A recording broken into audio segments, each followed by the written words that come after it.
Very good. Hi, we're all here. Good. So glad that you're all here. Great to have such a good crowd this morning for Hannah Johnsrud, our young adult and global mission representative from the ELCA, and she has some personal ties. I think she's got a few family members here, because just a couple, it's always good. She will introduce herself, but I just want to give a quick kind of note about things that are coming up in January. There should be, they did not get down here. We have a great schedule lined up for January. In the next few weeks we'll have Lori Hale from Augsburg coming to talk about Bonhoeffer. We have, help me out, Thompson. Deanna Thompson is coming. She is the new, she has been a professor at Hamlin, is now a new professor at St. Olaf, and another professor from St. Olaf coming, all three, boom, boom, boom, in a row for these next 4 weeks in a row. And so hope that you'll keep coming back to our ZED Talks this January and exploring some deep topics with us.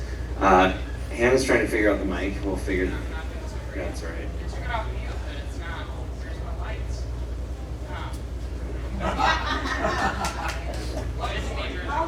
There we go. So we're gonna turn it over to Hannah and let her talk to us about this amazing program that the ELCA has that is, I think, transforming hearts and minds of young people in our church by sending them all around the world. And thanks for being here today. Yeah, I'm excited. I'll be up. I can come up. And then really an empty, I'll bring it back.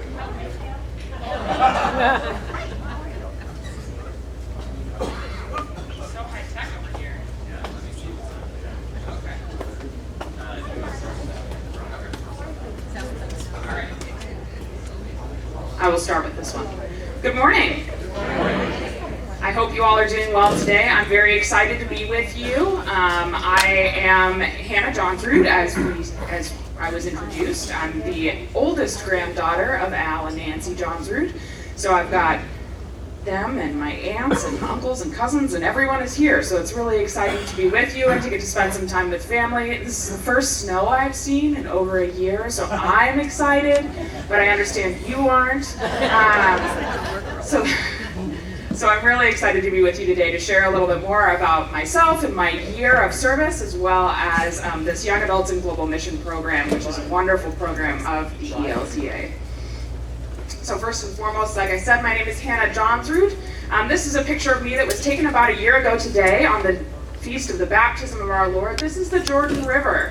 It's a lot muddier than we imagine that it is, and it's very, very cold in January, so I did not stay in the river for very long.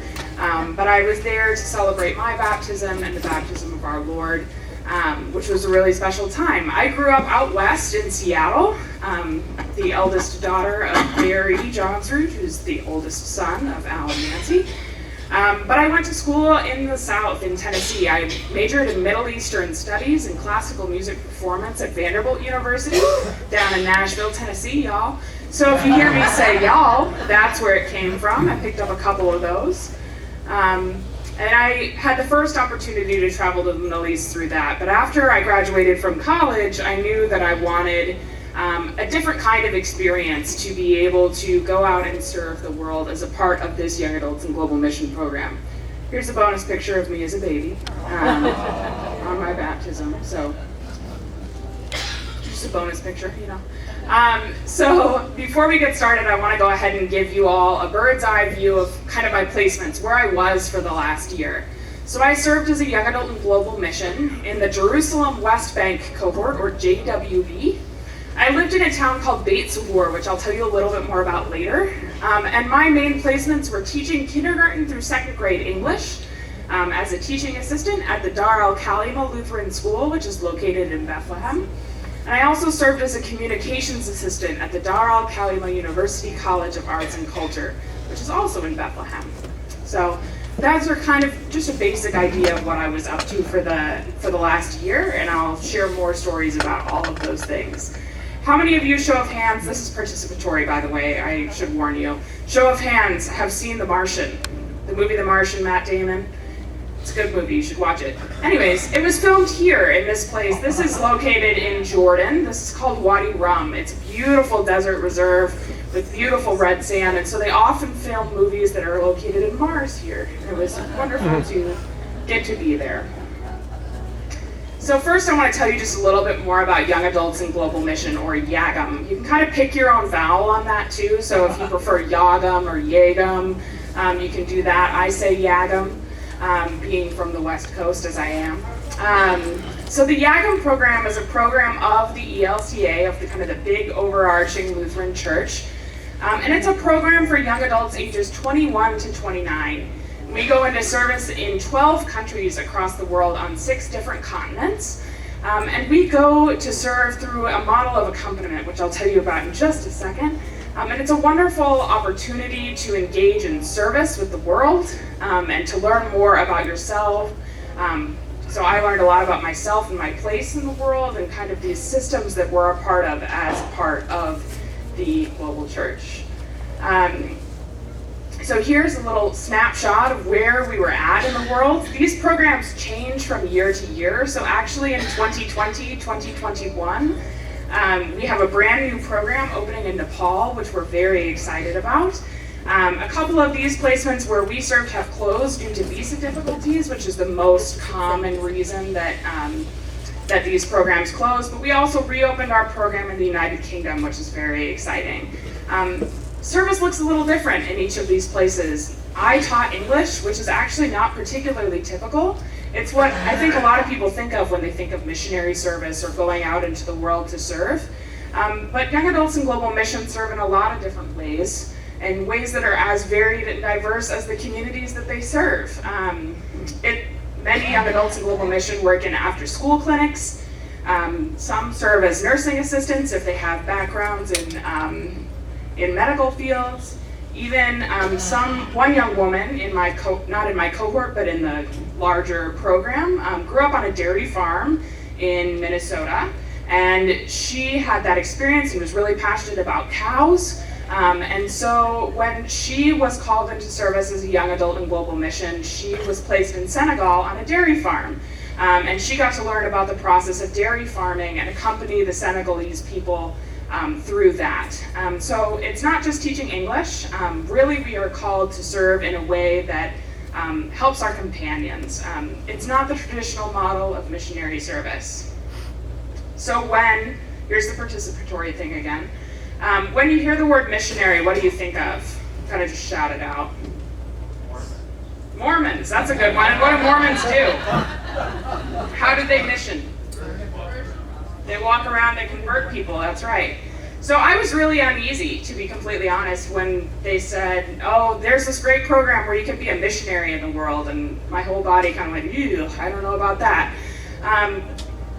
But really, the ELCA's model of mission work is very, very different than our traditional understanding of what mission work is. And the ELCA acknowledges that the way that historical mission has been carried out has been very harmful in the world. It's done some good for sure, but it also has led to a lot of colonialism and a lot of pain and difficulty in the world.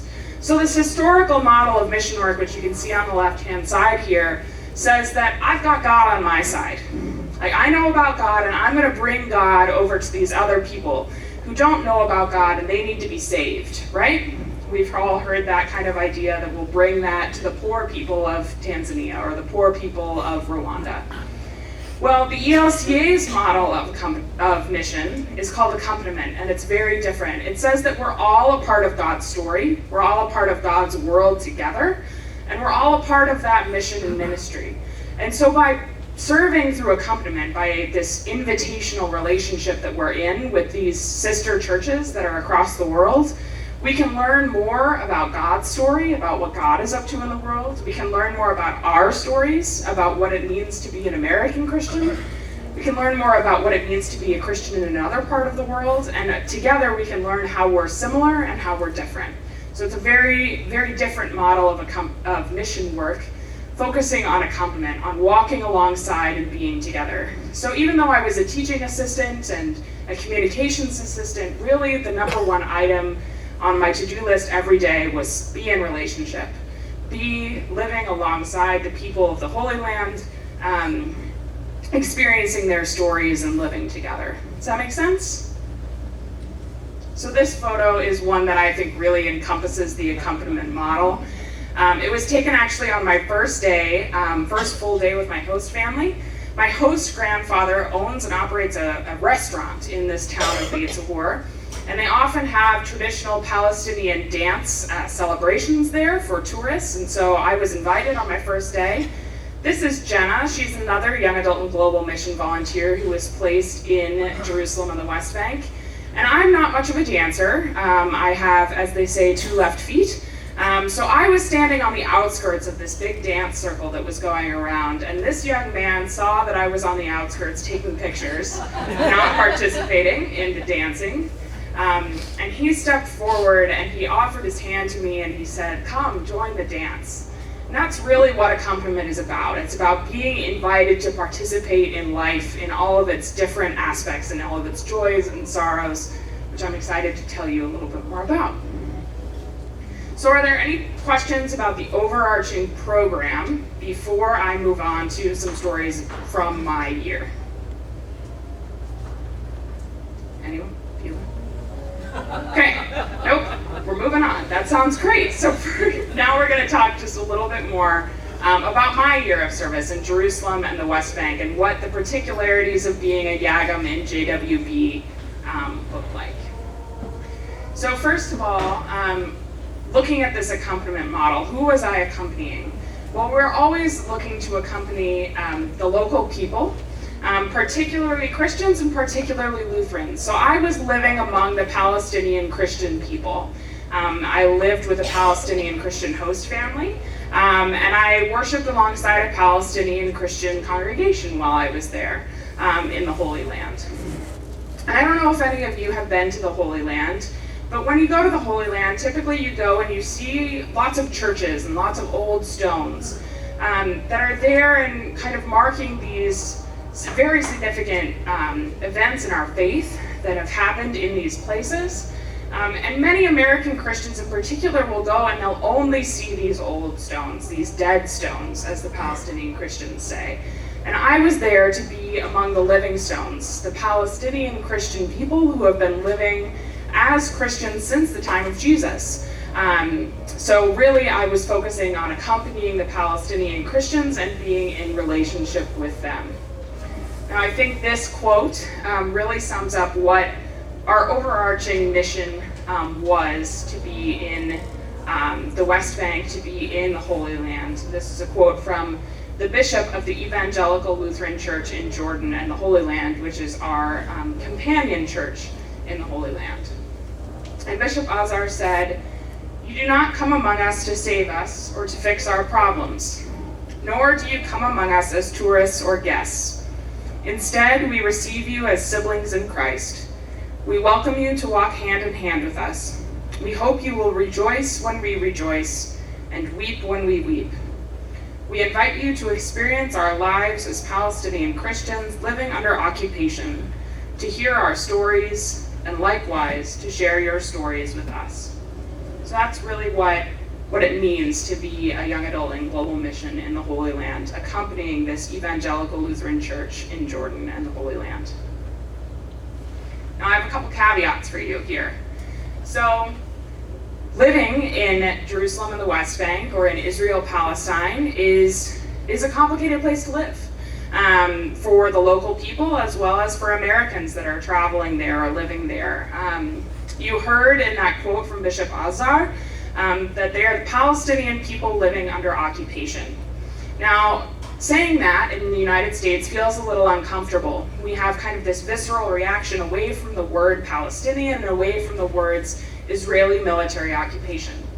Now, saying that the Israeli military occupies the West Bank is not politically controversial at all. The Israeli government says that they occupy the West Bank. There are certain factions that say that it is land rightfully owned by the state of Israel, but they're a very small minority.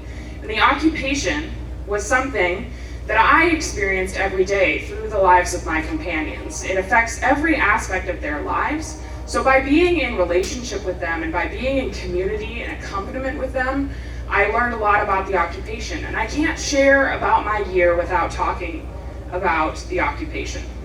I just can't. That's something that is a reality and it's non-controversial. So I'll share with you some stories about how the Israeli military occupation of the West Bank affects our companions, our Lutheran brothers and sisters in the West Bank, and how it affected my year. What this is not going to be is a history lesson.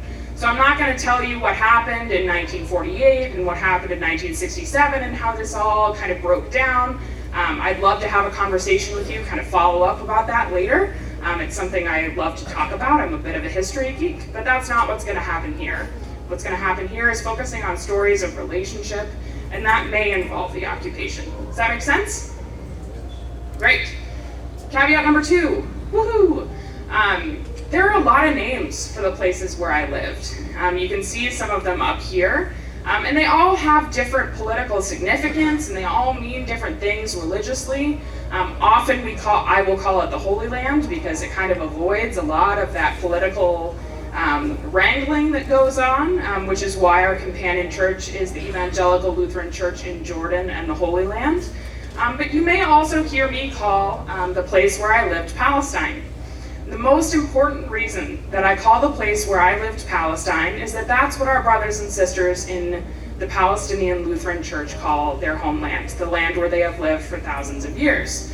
They call that land Palestine, and so in accompaniment and in solidarity with them, I call that land Palestine. Now, what I'm not saying is that Israel does not have a right to exist, or that they should be wiped off the map. Hopefully, the ELCA and the ELCJHL continue to hope for a two-state solution wherein a state of Palestine and a state of Israel may live side by side in peace. Okay, does that make sense? Great. Love to have more conversations with you if you have concerns about that later. But for now, I'm going to keep moving. Now I'm going to show a whole series of scary maps, and I only want a couple things to get from each of these maps. This is just so you have an idea of where Jerusalem and the West Bank YAGM serve. So here you can see that entire chunk of land that sometimes we call Israel-Palestine, sometimes we call the Holy Land. You can see in the north Ramallah, which is the de facto capital of the state of Palestine. In between is Jerusalem, which kind of juts out into the West Bank there. An important thing to remember is that Palestinian citizens of the West Bank can't freely access Jerusalem. So while I could travel to Jerusalem and other Americans, and if you travel there, you can go to Jerusalem, my host family and the Palestinian Christians that I accompanied cannot freely access that because of that large 26-foot high cement and barbed wire wall that's been built around large segments of the West Bank. And then to the south, you can see the Bethlehem area, Bethlehem, Beit Jala, and Beit Zahor. Now, to give you an idea, here's the locale where I spent most of my time, kind of the greater Bethlehem area. Now, these communities seem pretty, from our American understanding, it might seem like this is like a big area that this is covering, right? But to drive from the very edge of Beit Zahor to the very edge of Beit Jala only takes about 15 or 20 minutes. So it's a pretty small area, and the vast majority of Palestinian Christians live in it. But these three communities are very, very distinct. So you could not call somebody from Beit Jala a Beit Zahori. You just can't do that. It's not done. They are not the same communities. So these three communities are very distinct, but are very close together. So I lived in Beit Zahor, but taught in Bethlehem, and often went up to Beit Jala just to pick up groceries even. So this is a pretty small area, and that's all I really want you to get from this map. Now this is a super scary looking map. And there are a lot of things that you can get out of this map, and if we were doing a history class, it would be interesting to dive into that. But there are just two things that I want you to get off of these maps, this series of maps here. The first is that we have this idea that the Israel-Palestine conflict is rooted in religion, right? That it's fundamentally a conflict between Jews and Muslims. And that's just not the case. We have this idea that this is an ancient conflict. There has always been conflict happening here, and that's really not the case either. Really, this conflict started in the late 1800s, early 1900s, so it's really only about 100 years old, and it's not rooted in religion at all. It's rooted in loss of land, so access to land and access to resources. So this map here on the left-hand side shows you 1946, the amount of land that was fully controlled by the Palestinian people that were living on this land. Now in 2010, you can see how significantly that land has been wiped away. So these areas that the Palestinian people used to have access to, they no longer do. And this was 2010, so it's been another decade of land loss for the Palestinian people. Really, this is a conflict of land and resources, not over religion, and it is not an ancient conflict. Okay? Now something a little more cheerful. I'd like for you to meet my host family. So this is the Gharib Kasabre family. Suzanne is my host mom. She's on the left there. She is a Gharib, and you will learn a little bit more about the Gharib. Oh my gosh, I still can't say her name. Gharib. It's hard. Because it's not ha, it's ha. But I can't quite get it still. Anyways, Suzanne is a local of Beit Zahur, and she's also the librarian at the University College where I worked, so you'll hear a little bit more about her work as well. Awad is a Palestinian police officer, and what that means is that he's in charge of security just within those small green areas that are on here. So Awad is in charge of security there, making sure that petty crime doesn't happen in Bethlehem, and he was a great person to know because if anybody asked me any questions, I just said, my dad is Awad Kasabre, and then they would leave me alone. You can't tell, but he's about 6'4", and built like a fire truck, so, but a big soft teddy bear in reality. So he's a Palestinian police officer, and then there are two sons.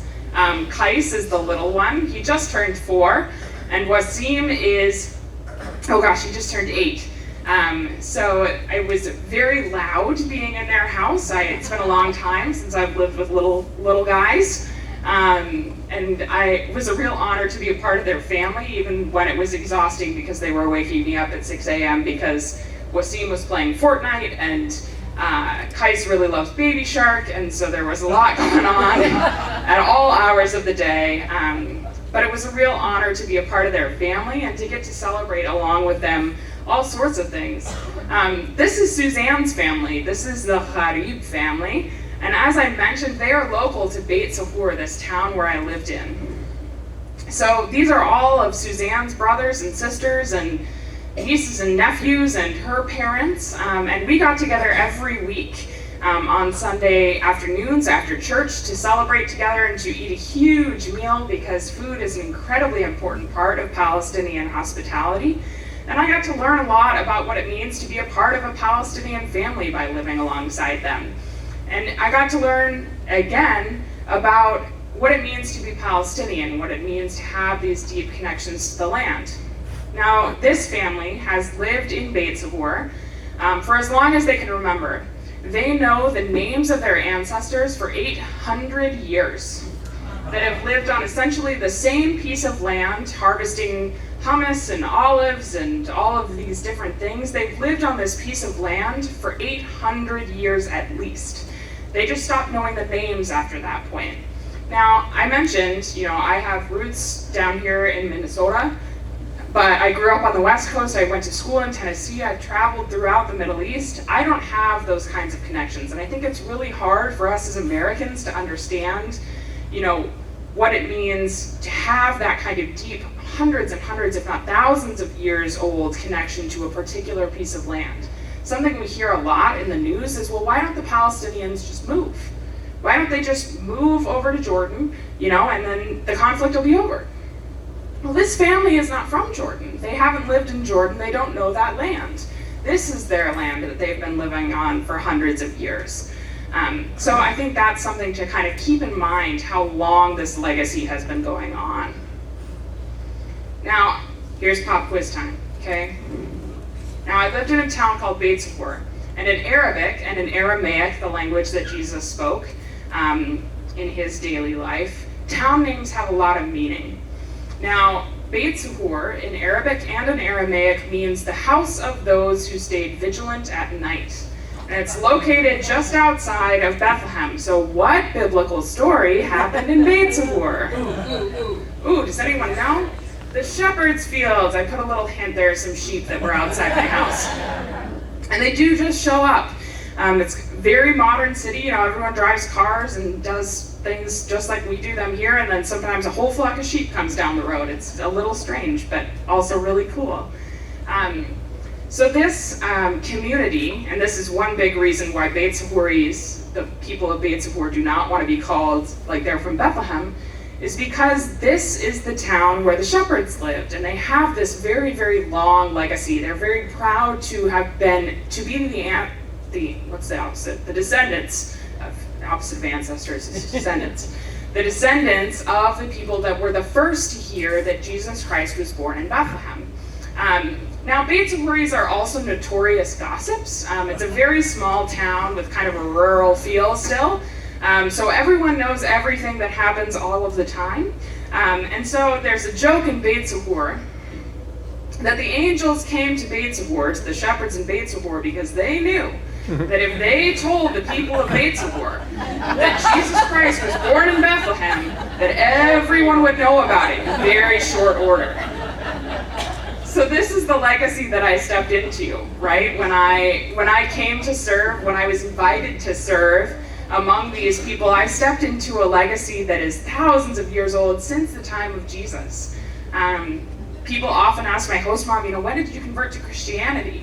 And she would say, well, when Jesus was here.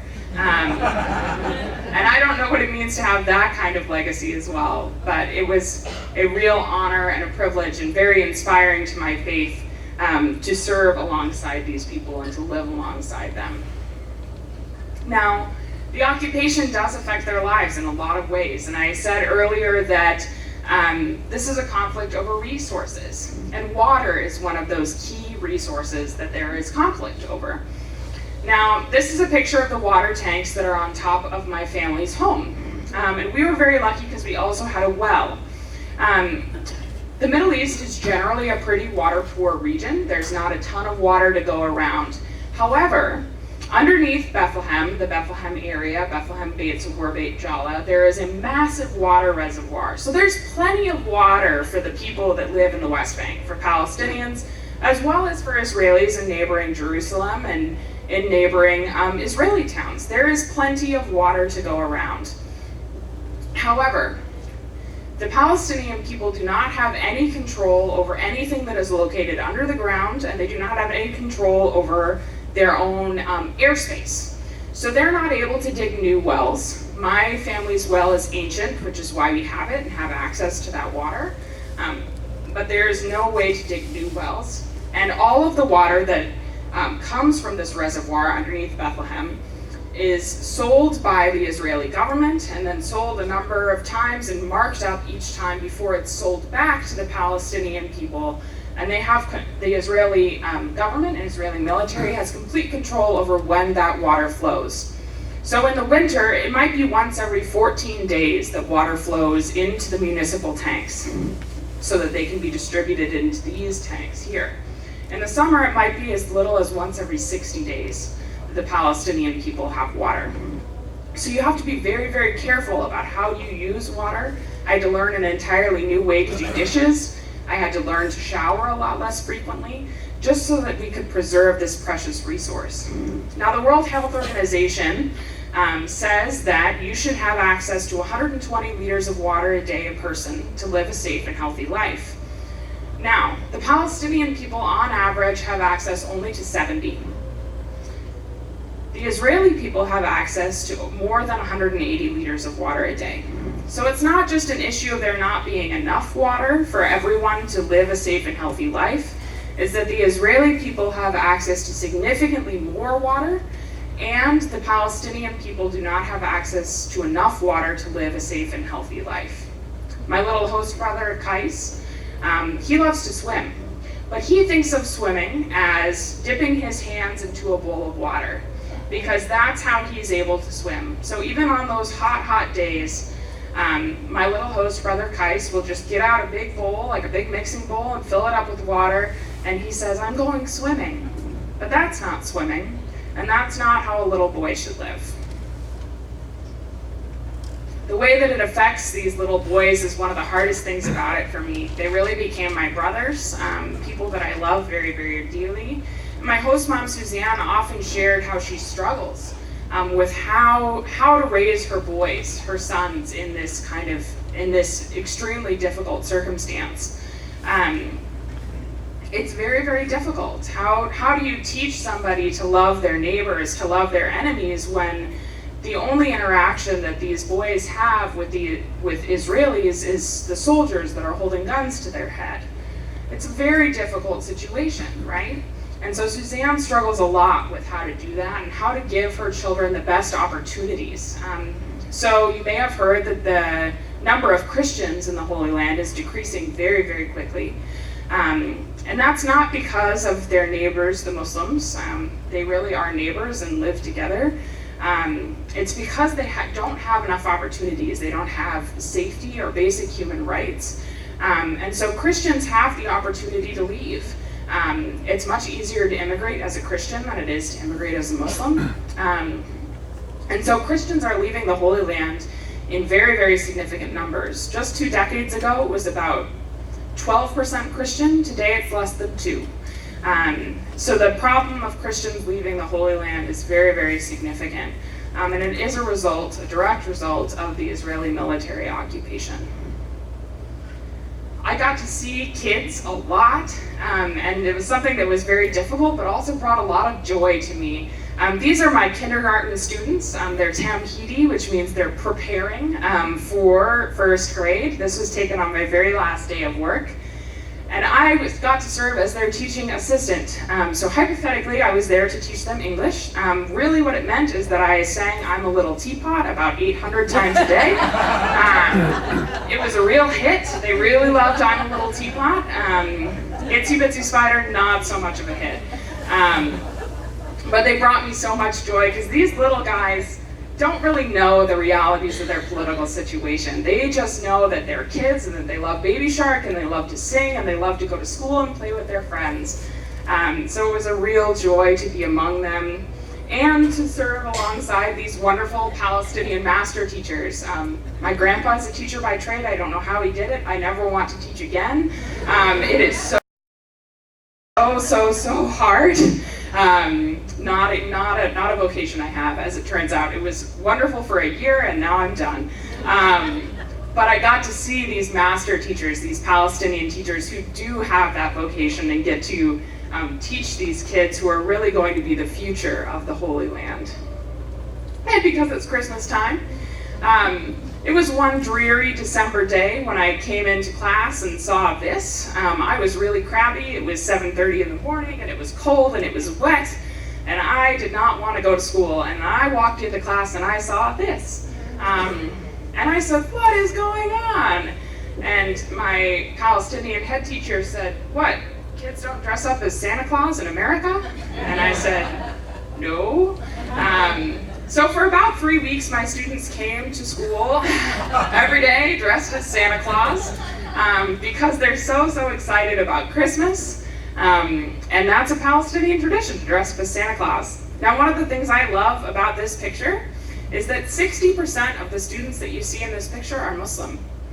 And I can't tell you which ones. You know, I can tell you that the little boys named Muhammad are Muslim, but that's about it. That's all I got for you. And it doesn't matter to the teachers, and it doesn't matter to the students. They're just there to be kids and to play and to love each other. And they participate every morning in Christian devotionals. All of the students do. And Muslim parents really want to send their children to these Lutheran schools. So again, only about 2% of the population is Christian, only 4,000 Lutherans in the Holy Land. But these schools educate thousands and thousands of children, Muslim and Christian alike, and give them the opportunity for some of the best education that a kid can get in the West Bank. And Muslim and Christian parents alike want to send their kids to these schools. I also worked at the Dar al-Khalima University College of Arts and Culture. So you can see my host mom, Suzanne, there on the left-hand side. She's wearing glasses now, which is how you know she's a librarian. And then those are my parents, Barry and Gretchen. And then on the right-hand side is the Reverend Dr. Mitri Raheb, who is a Palestinian Christian peacemaker and theologian, and just an incredible man, who's kind of the visionary head of this university college, which is the only higher education institution in the West Bank available to Palestinians that focuses entirely on preserving and furthering Palestinian cultural and spiritual heritage.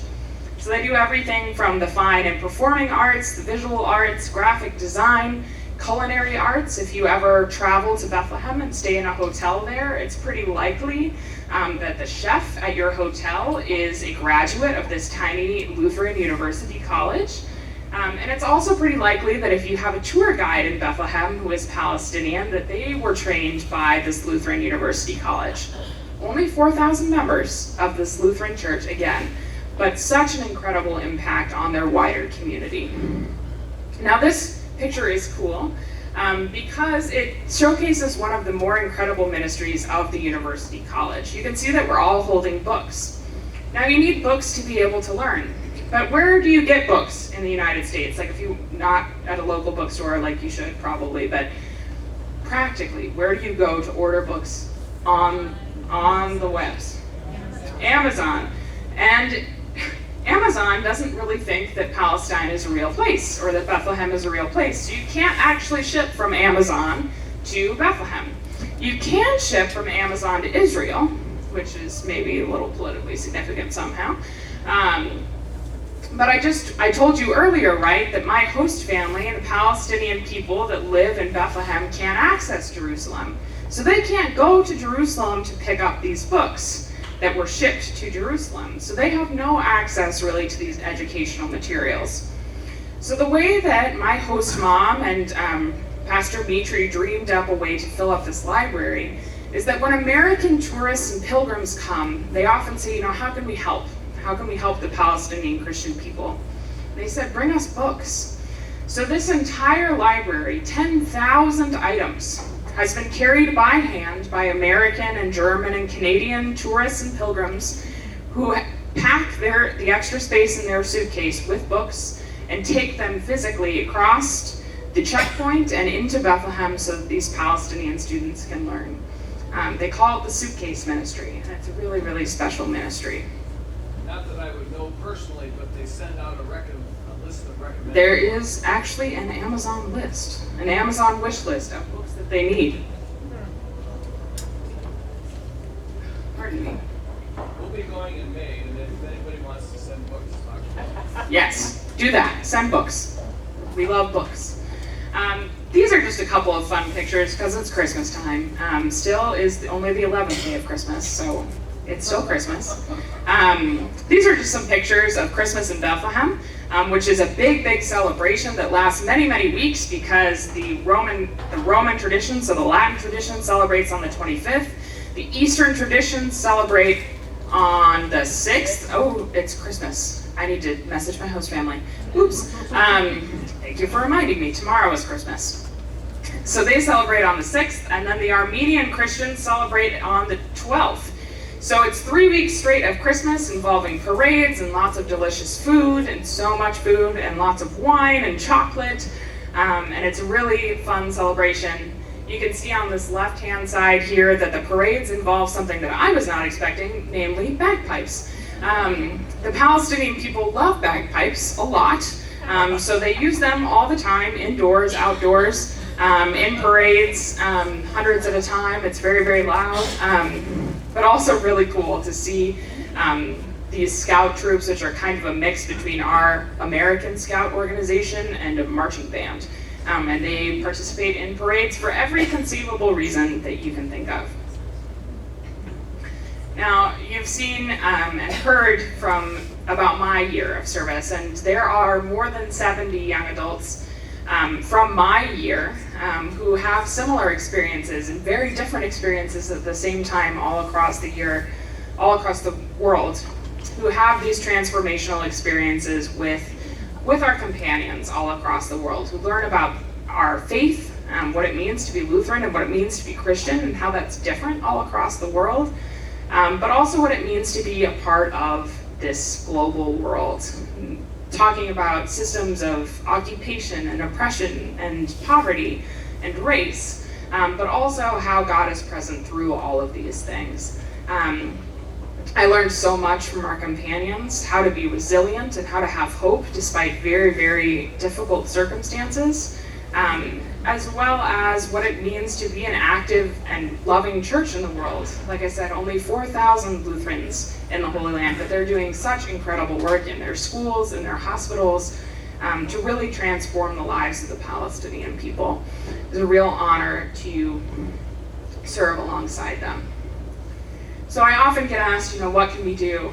We can pray for our global companions, for our long-term missionaries, and for the 65 young adults who are currently serving as YAGMs across the world. The holidays, and especially the letdown from the holidays, is a really difficult time to be in service. So keep those 65 young adults in prayer. We can learn from diverse voices in our own communities and across the globe. I've made a commitment to read more books by people of color, recognizing that those aren't voices that I grew up hearing a lot from. You can advocate for policies and strategies that will contribute to a just peace in the Holy Land. We often pray for peace in the Holy Land, but peace and justice are not synonyms. So make sure that you're always praying for a just peace in the Holy Land, because justice and peace are not always the same. And we can also give to programs like ELCA World Hunger, Lutheran Disaster Response, and Young Adults in Global Mission, which I know you're already supporting here at Zumbro, which is awesome, and I'm so grateful for all that you already do to support our local neighbors and our global neighbors. It's really wonderful, and I really appreciate it. It makes my experience possible and experience of many other young adults. So I'd like to end just with a little Arabic lesson. So to say thank you in Arabic, you say shukran. Thank you. Any questions?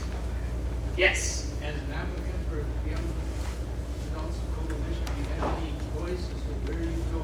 How do you want that person? So the question was, do you have any voice in where you go?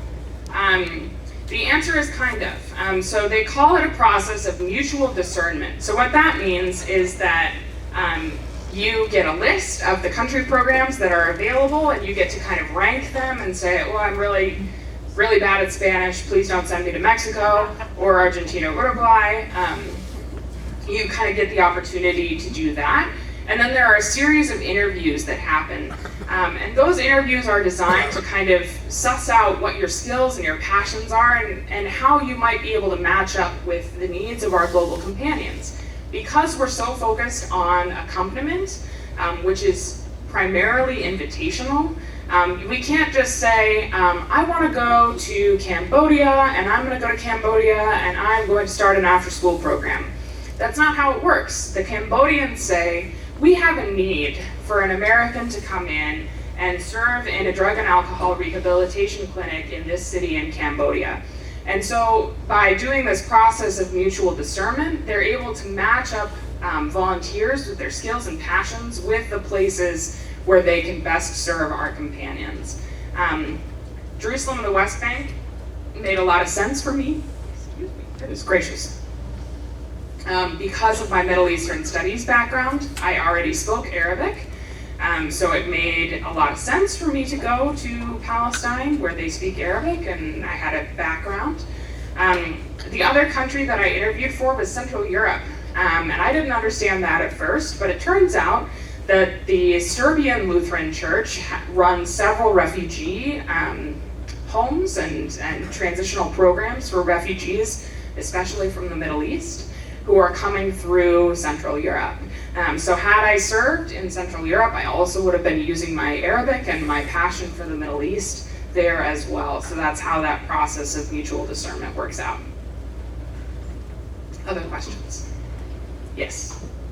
On the, I'll call it Santa Claus kids, what was that plate and the food they were eating? So many people have asked me that, and I don't know.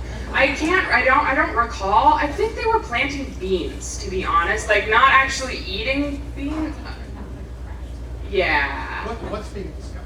What was the question? The picture of, okay, so the Santa Claus picture, they've got plates of something in front of them, and I think they were, it's not food. It was a craft or an activity. They might have been planting beans. I'm not really sure what was going on, but lots of people ask. But no, typically Palestinian kids eat what's called lebna sandwiches for lunch, which is kind of like a sour cream cheese. It's hard to describe. We don't have an equivalent dairy product here in the United States, but that's like their peanut butter and jelly. So they would have just a pita sandwich with lebna in it, and then maybe some fresh veggies. Other questions? Yes. Does the congregation that you were working with have any connections to Lutheran churches or even Christian churches in the area? We have them here. I'm particularly interested in why there would be a Christian church that speak for North. After West Bay, around here, that it's not the work.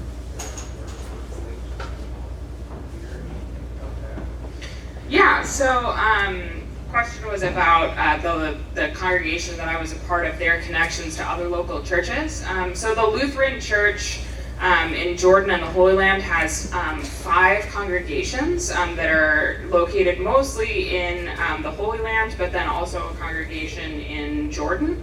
And they have a very, very strong network, often go on retreats together. But Christians kind of across the board have very, very strong relationships with each other there in the Holy Land in particular. They share a common identity as Palestinians. So actually my host family is not Lutheran, they're Greek Orthodox.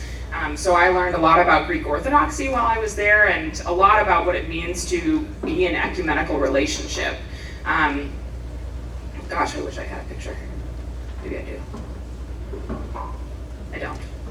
Sorry, of all the different hats, because the different hats that Christians wear there are really cool.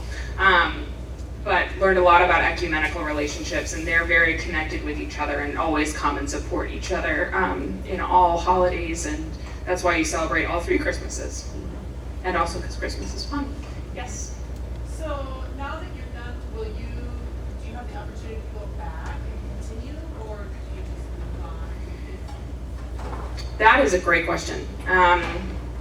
So, I do have the opportunity to go back. I will be going back next month, actually. I've been called into service once again. I will be serving as a missionary in Jerusalem this time, so in Jerusalem rather than in the Bethlehem area. I'll be serving as the interim communications coordinator for the Evangelical Lutheran Church in Jordan and the Holy Land, which I'm very excited about. That's not particularly typical of an experience. It's actually very early for me to be going back. They ask that we wait about a year to go back so that the volunteers that are currently serving in our placements have an opportunity to establish their own relationships. Many volunteers do return to visit their host families and their host communities, though usually it's longer before they go back. Some volunteers never return, but others move there more permanently. So it's different based on kind of the volunteer and where they're at. But the program itself is a year-long program, and that's it. So there's not an opportunity for extension or to reapply to the program. They ask that you find other ways to serve. So I won't be serving as a part of the same program, but I will be going back. So did somebody replace you then? Yes. Yep, so there's a young woman living with my host family. Her name is Sarah. She's great, is what I've heard. And then there are other volunteers who are serving at the school and at the university college. That sustainability is also a key part of what it means to be in accompaniment. Other questions? Yes? His name is Ibrahim Azar. Yeah, he's a wonderful man, very gentle and very very soft-spoken, which is unusual for Palestinians. They are allowed people who are not afraid to share their opinion with you. But Bishop Azar is a very, very soft-spoken man. He speaks much better German than his English, so that's something to remember if you ever go visit him, that he seems like he's not great at English, and it's just because he's shy.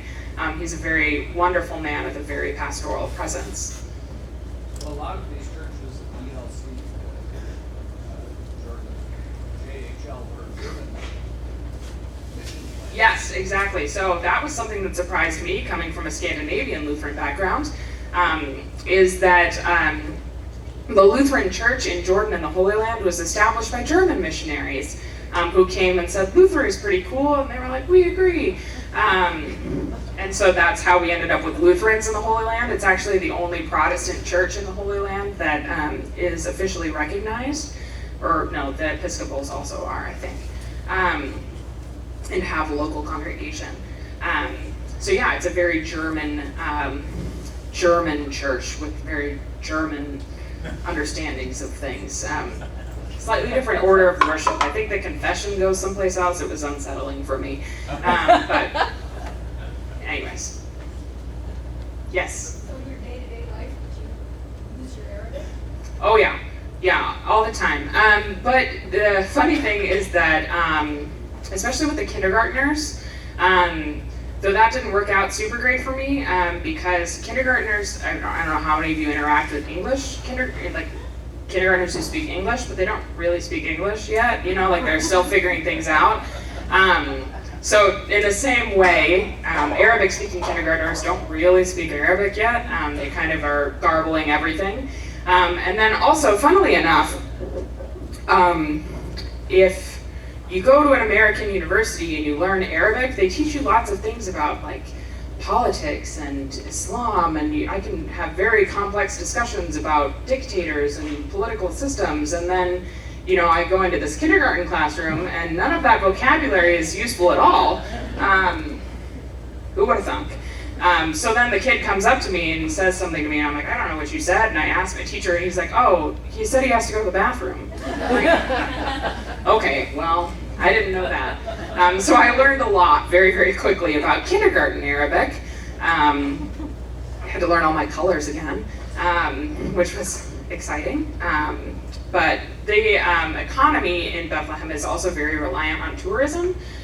So almost everyone speaks English. My host mom speaks really excellent English. My host dad's a little bit more shy about it. But even her boys are then becoming very fluent in English because they have American volunteers living with them. So it's unusual for a volunteer to come already speaking Arabic because you can learn on the fly while you're there. Yes? Military shelling. Military shelling. So I will say I never felt unsafe while I was there. We did have security procedures in place if something were to happen. We had various levels of sheltering that we were to take. But that's not a significant reality, especially shelling, bombing doesn't really occur in the parts of the West Bank where we were living and serving. You're probably thinking of Gaza, which is not particularly far away, and you could hear the bombers going over Bethlehem on their way to Gaza, but we didn't experience the bombing itself. So I never felt unsafe. It's a perfectly safe place to go and visit, and I would recommend it to all of you. If things really get bad, you'll know, because the embassy will tell you not to go there. So it's a perfectly safe place. I felt a lot safer there, in fact, as a young, single, white American woman than I do in a lot of places in the United States. They really take care of people, so I could always count on the Palestinian community. If something were happening, if I were getting harassed, I could step into any grocery store and say, that man is harassing me. And the grocery store clerk, who I've never met before, would go out and tell him to leave me alone. Only not that polite. So it was a perfectly safe place to be. We had Yeah. people tell us on the streets of Bethlehem that we were safe They really mean it. It really is a very, very safe place. There's very little petty crime. Thank you, Awad, for that, for the Palestinian police officers for keeping things under control. And it's also really, really important to remember the power of your passport. So when my host family would experience discrimination at the checkpoints, for instance, so if I were to go through the Israeli military checkpoints, we travel on segregated buses in Israel, Palestine. So I usually use the Palestinian buses. But as you go through the checkpoint, all the Palestinians have to get off the bus, rain or shine, whether it's 115 degrees or it's 30 degrees and pouring down rain, all the Palestinians have to get off the bus, and I, with my blue American passport, get to stay on the bus warm and dry. And they don't even look at our passport, whereas they might turn away a Palestinian for any reason. So there is next to no threat to Americans in particular. While my host family might not be safe there and in their daily life is not safe there, I was always safe. Our passports are incredibly powerful. Well, so for instance, my host family, so I mentioned Suzanne's family was from the War, but Awad's family is from a town called Zababde, which is located in the north. It's just south of Nazareth, but still within the West Bank. But they only go to Zababde about once or twice a year. And the reason for that is that there are illegal Israeli settlements located within the West Bank. And the settlers, Israeli settlers, so they're Israeli Jews that live illegally in Israeli outposts in the West Bank. Many of them are incredibly violent. So in order for my host family to visit their grandparents and their cousins in the north, what should be about an hour-long trip takes about 6 hours because they have to pass through more than 5 Israeli military checkpoints, all located within the West Bank. These are not borders, and each of these are heavily armed, so they actually travel at night because the boys will be asleep. They're afraid that if the boys are awake, Kais, again, who's only 4, might reach for something on the floor and be shot because they might believe that he's reaching for a weapon. So they only travel at night when the boys are asleep because the Israeli soldiers are very reactionary. And the road is also very dangerous because of those Israeli settlers, and they're less likely to be out at night. So my family has been attacked by Israeli settlers on their way to visit their grandparents. They throw rocks at the cars from heights so that they will go through the windshields. They attack them with guns and with knives. So it's a very dangerous place to be. And then if the Israeli military chooses to go into Bethlehem and shoot off tear gas or something else, that would be something that they would be threatened by. Is there any hopeful dialogue between Christians and Jews and Muslims that you were aware of? There are some small programs that are hopeful, but it's incredibly systemically difficult to have those kinds of conversations. It's incredibly difficult to have relationships like that because everything about the system is set up so that Jews and Muslims and Christians can't talk and can't interact. The only places that they interact are at those military checkpoints, which are incredibly high stress and very volatile situations. So there are a couple of programs that bring together families of those who have been killed by the conflict on both sides. And those are wonderful programs that I believe are supported by the church as well, but there aren't significant movements of dialogue present there. It's just not systemically possible. But the Palestinian people, here I'll end on a hopeful note, how about that? Palestinian people continue to have hope. It is incredible how hopeful the Palestinian Christian people are, and they remain. I have no idea how they do it. It's incredibly easy to become disheartened and despairing. But the Palestinian people continue to believe that God is with them, believe in that promise of Emmanuel, and God is present in their lives. And they have this incredibly resilient hope and belief that peace and justice will come to their homeland. So, probably should Probably. I'm sure people would want to keep talking I will stick around. 10 minutes late if you were hoping to go to the service. But thank you.